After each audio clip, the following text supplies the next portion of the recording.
Salam kerahiman. Hari ini tanggal 30 Maret. Kita akan baca dari 1075. Dalam nama Bapa dan Putra dan Roh Kudus. Amin. 1075.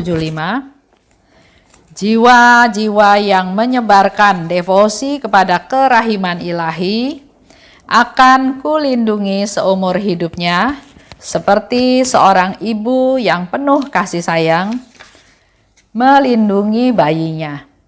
Dan pada saat kematiannya, aku tidak akan tampil sebagai seorang hakim bagi mereka, tetapi sebagai juru selamat yang maha rahim.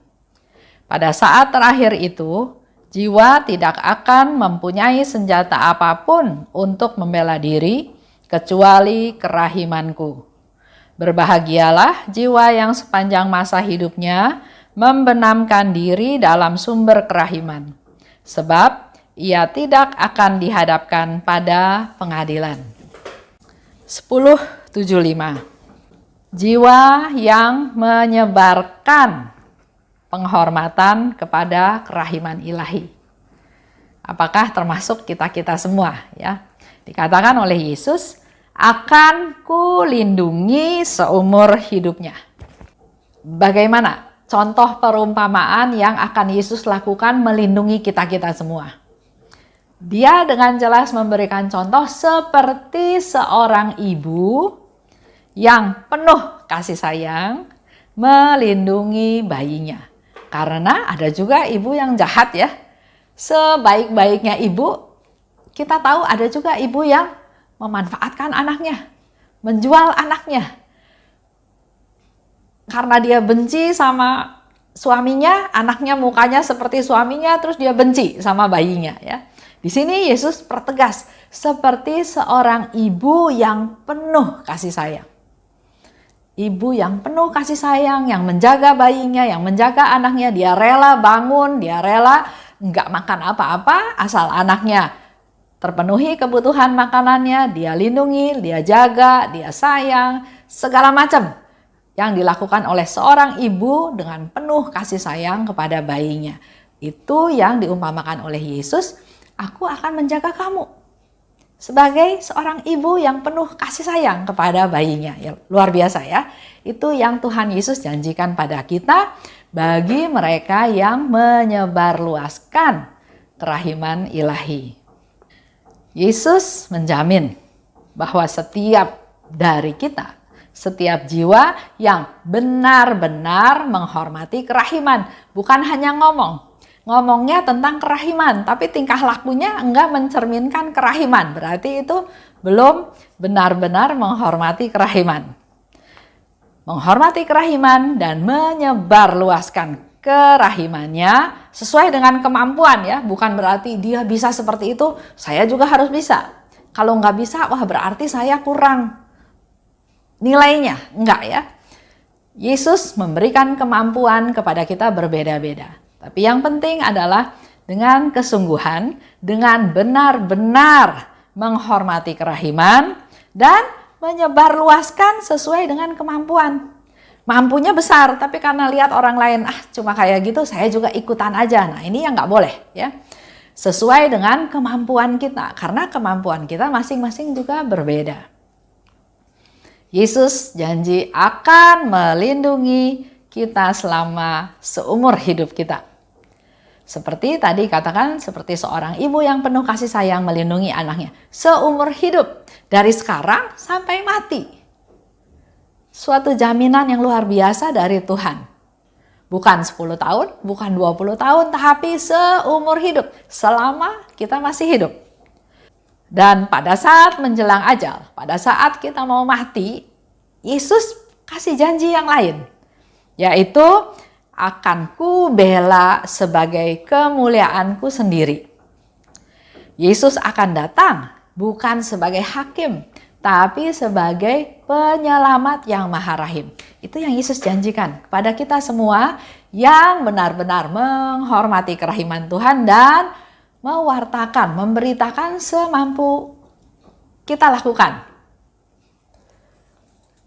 Jadi sungguh luar biasa kerahiman Tuhan.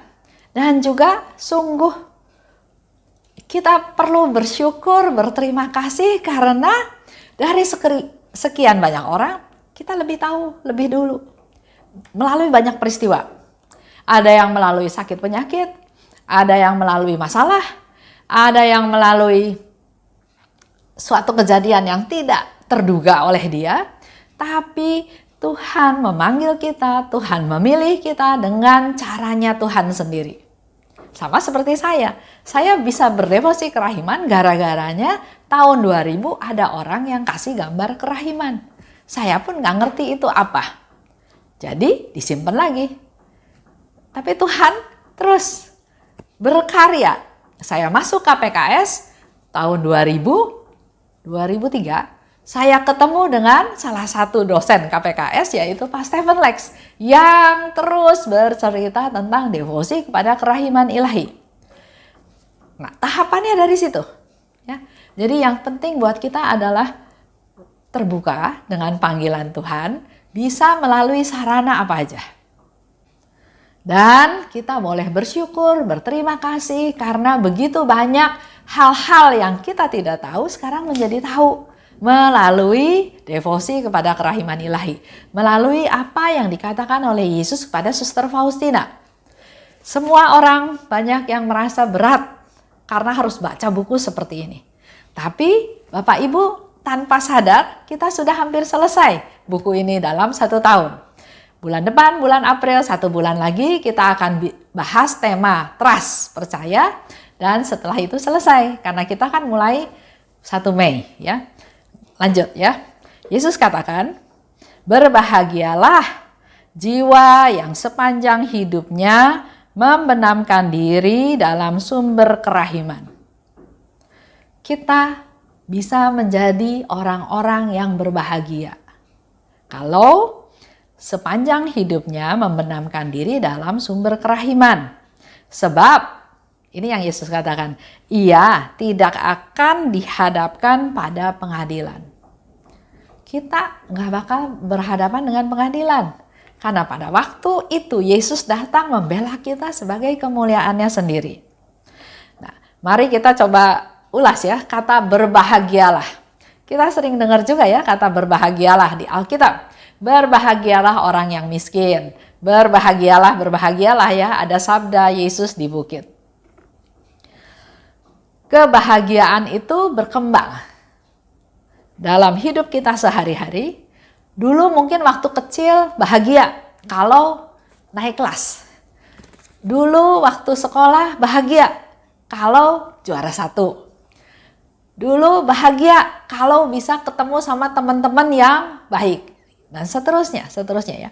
Kebahagiaan itu berkembang, bertumbuh dengan pertumbuhan umur kita, dengan pertumbuhan lingkungan kita, dengan perkembangan iman kita, cara kita berpikir, sudut pandang kita. Kebahagiaan itu berubah. Nah, semakin kita mendekatkan diri pada Tuhan, maka kebahagiaan kita juga bertumbuh ke arah atas. Kita bisa bahagia sekarang kalau bisa memuliakan Tuhan. Kita bisa bahagia kalau kita bisa mencintai sesama. Dulu waktu SMA saya masih ingat, kalau ulangan, ada teman saya sebelah, selalu dia kertas ulangannya itu ditutup sama sapu tangan. Sapu tangannya pun sapu tangan papahnya mungkin ya, yang besar. Dimana kita nggak bisa ngintip, nggak bisa lihat, nggak bisa nyontek. Itu yang pernah saya alami. Saya pikir, buat apa ya nyontek juga? Paling tambah 1-2 angka. Nah, tapi itu contoh. Orang lain nggak boleh tahu. Itu ya, seperti itu contohnya ya.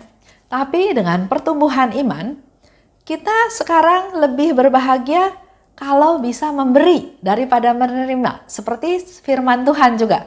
Kalau dulu belum dekat sama Tuhan, ya di mana-mana juga lebih senang menerima dong daripada memberi. Kalau menerima kan saya dapat sesuatu. Kalau memberi saya kehilangan sesuatu. Tapi dengan pertumbuhan iman, dengan semakin mengerti firman Tuhan, semakin tahu arah hidup kita, ternyata dengan memberi itu semakin gembira daripada menerima. Memberi artinya saya punya lebih. Saya punya kemampuan untuk berbagi, untuk memberi orang lain. Jadi kebahagiaan itu yang saya katakan berkembang, dan sebagai orang beriman, sebagai kita orang rohani juga, perkembangan kebahagiaannya itu menuju ke arah atas.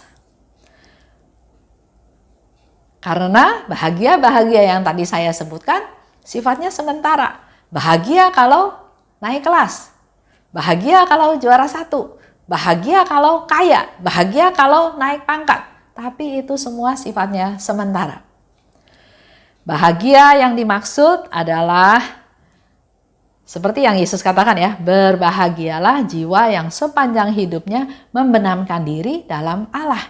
Artinya kita akan berbahagia kalau kita menyerahkan diri kita dalam kerahiman Tuhan. Berserah pada Tuhan, mengandalkan Tuhan, fokus pada hal-hal yang di atas. Kita berbahagia. Kalau mikirin orang itu jahatin kita, orang itu fitnah kita, orang itu rugikan kita. Kalau fokusnya secara duniawi, susah bahagianya. Tapi kalau kita bisa menuju ke arah atas, seperti Suster Faustina katakan, kalau dia dihina, dia dilecehkan, dia dibully ya istilahnya, saya bergembira, saya berbahagia. Semakin direndahkan, saya semakin bersukacita. Karena hal-hal yang dia alami bukan hanya untuk mengasihani diri, tapi untuk dia persembahkan kepada Tuhan. Lebih berbahagia memberi daripada menerima. Kita juga bisa berbahagia, semakin berbahagia kalau kita bisa menjadi semakin sehati dengan Tuhan. Bisa melaksanakan kehendak Tuhan, melaksanakan kehendak sendiri sesuai dengan kehendak Tuhan, sehati kan, kita makin bahagia, makin sukacita karena yang saya inginkan bisa saya laksanakan dan sesuai dengan apa yang Tuhan kehendaki. Jadi bukan pertentangan lagi ya, bukan pertentangan. Bahagia karena bisa melaksanakan kehendak Tuhan. Tadi dikatakan berbahagialah ya. Yang kedua, benamkanlah dirimu dalam sumber kerahiman. Orang yang berbahagia, orang yang membenamkan diri dalam sumber kerahiman. Sumber kerahiman itu apa? Sumber kerahiman itu adalah Allah. Jadi kalau kita membenamkan diri kita dalam sumber kerahiman, dalam Allah, kita akan sangat bahagia. Karena sumber kerahiman memberikan kehidupan dan makanan kepada setiap jiwa. Itu ada di 6:11. Kalau kita membenamkan diri dalam Tuhan, kita nggak perlu takut, nggak ada makanan, nggak ada kehidupan. Karena sumber kerahiman itu Allah sendiri. Dan Dia yang memberi kehidupan dan makanan buat jiwa kita. Dan yang ketiga, tidak akan dihadapkan pada pengadilan, Yesus katakan. Kita semua kalau nanti mati pasti akan diadili dalam tanda kutip. Kita akan menghadap Allah. Ya. Tapi orang-orang yang membenamkan diri dalam kerahiman Tuhan pasti akan bertemu Allah dengan sukacita. Sama seperti Suster Faustina. Kapan hari yang terindah, hari yang ku nanti-nantikan itu tiba? Karena pada saat aku mati, aku akan bertemu dengan Allah, muka dengan muka.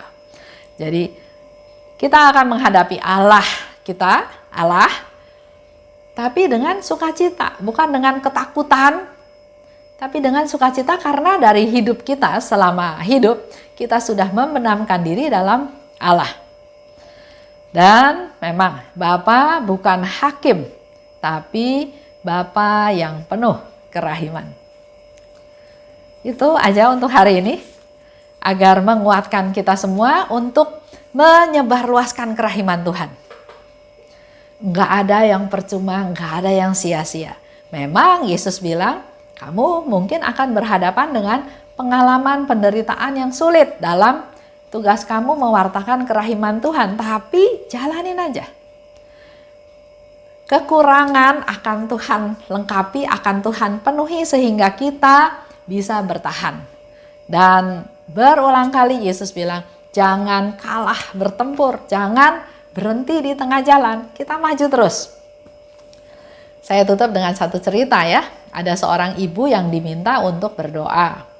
Doa 3 hari aja katanya ya. Hari pertama dia merasa nggak nyaman dalam doa karena ada yang ganggu. Hari kedua sepertinya gangguannya lebih keras. Jadi dia bilang, saya nggak mau doa lagi karena saya merasa diganggu. Buat apa? Saya doain orang, saya diganggu, lebih baik saya nggak doa gitu ya. Nah, inilah salah satu contoh dia berhenti di tengah jalan, kalah dari pertempuran. Bahkan yang lebih bahaya lagi, menurut saya, setan dalam tanda kutip tahu bahwa orang ini takut sama saya. Nanti lain kali setan akan berusaha mengganggu dia lagi. Nah, dalam hal ini kita harus kuat, kita harus bertahan dalam pertempuran dan yakin kuasa Tuhan, kekuatan dari Tuhan lebih besar dari apapun. Pada saat seperti itu sebetulnya itulah saat dia meminta rahmat dari Tuhan. Tuhan, kasih saya rahmat supaya saya berani. Kasih saya rahmat supaya saya kuat. Kasih saya rahmat supaya saya menang dalam pertempuran ini dan orang yang saya doakan jiwanya diselamatkan. Itu salah satu contohnya. Oke, terima kasih. Kita ketemu lagi besok hari terakhir di bulan Maret. Dalam nama Bapa dan Putra dan Roh Kudus. Amin. Salam kerahiman.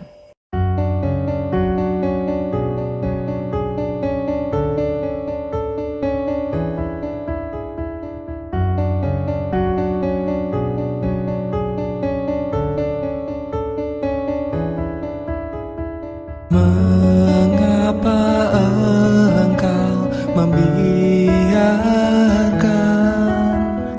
banyak dosa dan kejahatan? Mengapa engkau tidak menghukumnya? Ternyata engkau masih memberi kesempatan.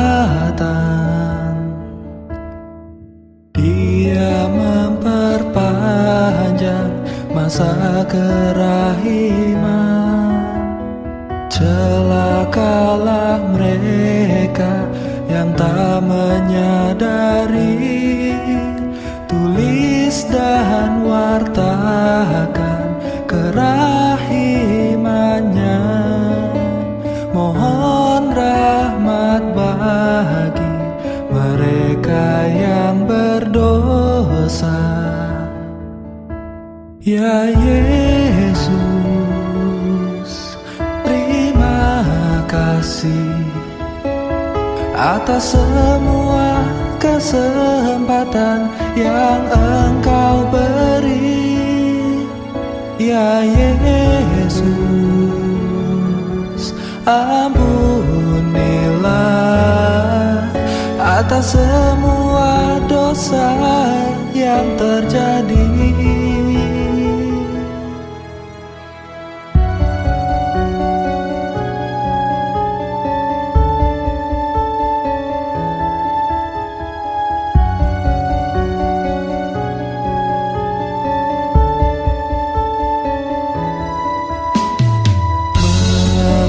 Mengapa engkau membiarkan banyak dosa dan kejahatan?